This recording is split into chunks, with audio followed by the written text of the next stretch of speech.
Okay, this is my first tutorial of many for Salespro, and this tutorial is going to show how to set up your Salespro desktop main page. So it'll make it a lot easier for you by setting it up properly. So to get started, I'm getting a lot of emails from other sales reps asking about the link to get to Citrix.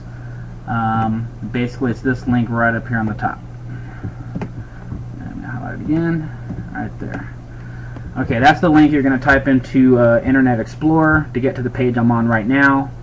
Once you get there, it'd probably be a good idea just to go ahead and add it to your favorites. So the next time you come in, you just go with your favorites, and it'll already be saved for you. You don't have to memorize the link. So, but once you do get here, basically you want to log in by using your desktop username and password. And I already have mine set here already, so you just hit log on. Okay, the next screen that pops up here is going to be this screen here. Over here to the left, you got your Salespro folder, which will take you to Salespro. The e-business desktop here for all the sales reps that don't work from home. This is the link that will take you to the virtual desktop and get you into Oracle. So.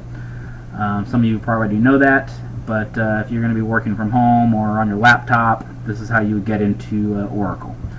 In this case, we just want to go into Salespro, so we'll double click there. This screen here has two icons.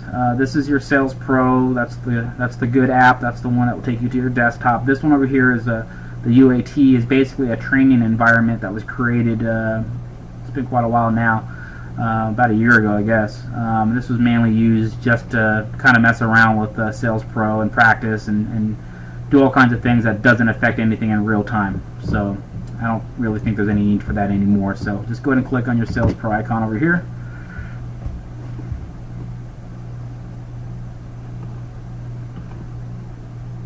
Usually takes a couple seconds to log on.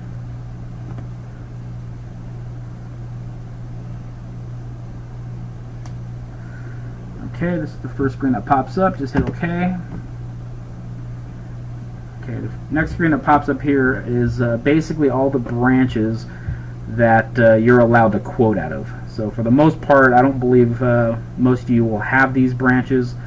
I have all mine enabled just mainly because I'm doing a lot of training for all the branches, but for the most part, you may only have one or two of these.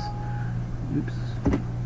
Okay, so for my branch, I'm 201 obviously, but one thing to keep in mind is if you did branches in multiple different locations, this is where it comes in handy. You're going to have to tag the branch that you did the work in. So for an example, say I work out of 201, I did a job in 203, or I did a lead in 203, and I want to find that lead that I did.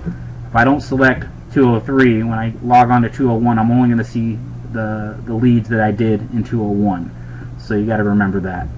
If you're trying to find a specific job for a different branch, you got to make sure you select it, and then it'll bring up all the leads that you did for that branch, as well as 201, etc. So anyway, I'm just using 201 for this time. That's my branch. Okay, so this is the main screen, the default screen that pops up. I'm sure you all remember the training we had over here on the left-hand side. You have basically your tabs. You get your settings for quick picks and templates over here. You get your leads, but by default it'll start off on this blank screen. So you want to go over here to leads. Over here on the left-hand side, you got your lead buckets. Now, later on, once most of these get activated, this will be a good way to refine your search and just bring up custom jobs, for an example, or just retrofit jobs by selecting these little buckets here. So for the most part, we're just using Salespro for customs and retrofit, so we're just using these two tabs here. I'm not sure what's wrong with my computer. Okay, so you want to click on all leads. That'll pretty much just merge all your leads together. So this is the main screen here. I'm sure my screen looks a little bit different than most of yours because I've modified mine, and that's the point of this training. I want to show you how to modify it. I moved all these columns around. I deleted columns. I added columns. Made it a lot easier for me. So when I come into Salespro, it looks just like this, just the columns that I need. So to start off, when you make it to the screen, by default, it'll start in the new bucket. these are all the buckets for your leads. This one will sort just by new. This one will sort for all the open lead statuses, and this one will do by bid date, and then of course it'll sort it by all. I always just switch mine to all. Makes it easy for me. I don't have to worry about what I'm looking for. But just remember, by default it will start on new. And if you're trying to find a job, that that you did that's already been closed, or you already approved it and you're still stuck in new, you're not going to be able to find the quote in there, and it's going to confuse you a little bit. It got me a couple times where I thought my quotes got deleted and I redid them, and it turned out I just was stuck in new and I needed to go to all. Then it shows all my quotes. So just remember to switch that when you first come in every time. Okay, so this screen here basically, like I said, I've modified it to my specifications. I wanted my lead starts over here, I wanted my customer names here, address, and so on.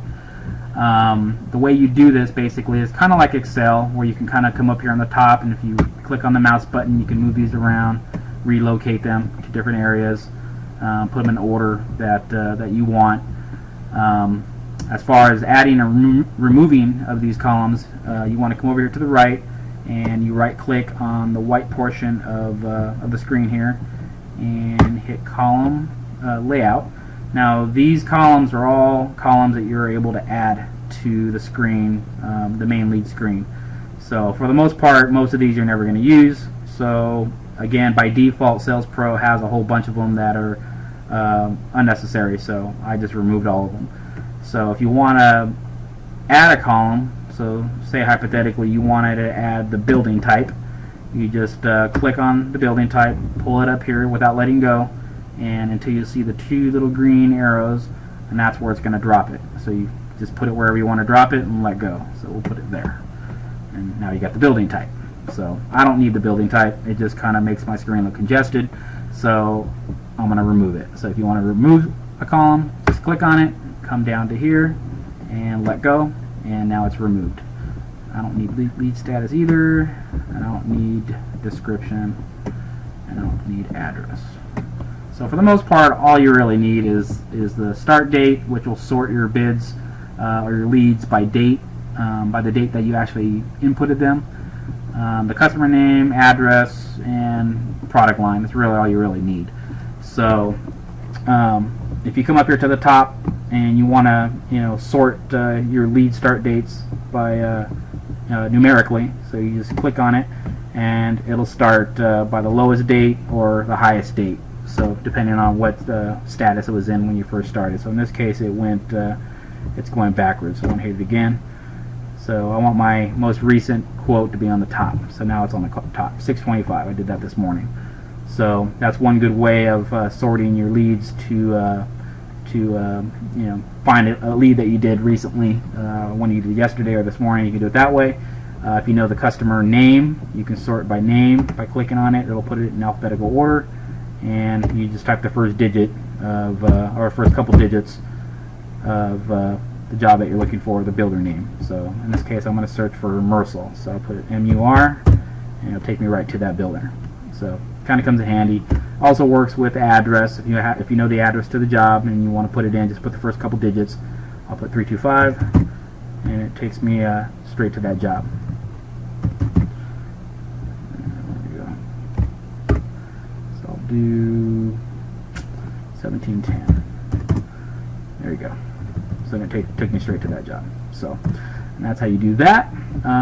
One thing that you might want to know about this, about setting up your desktop version, it does not affect the app, which is unfortunate at this point, because the app has a lot of columns you don't use, and it's missing some of the columns you need, like address, for an example. So hopefully that's something they fix in the future, and they can add that to some sort of customization to the app, where you can change the screen to at least match what you have here. So hopefully that's something they do down the road. But as far as the desktop version, this is how you edit it. I think that's pretty much it for this screen. So go ahead and give me a call or shoot me an email if you have any questions, and hope the tutorial helped. Thanks.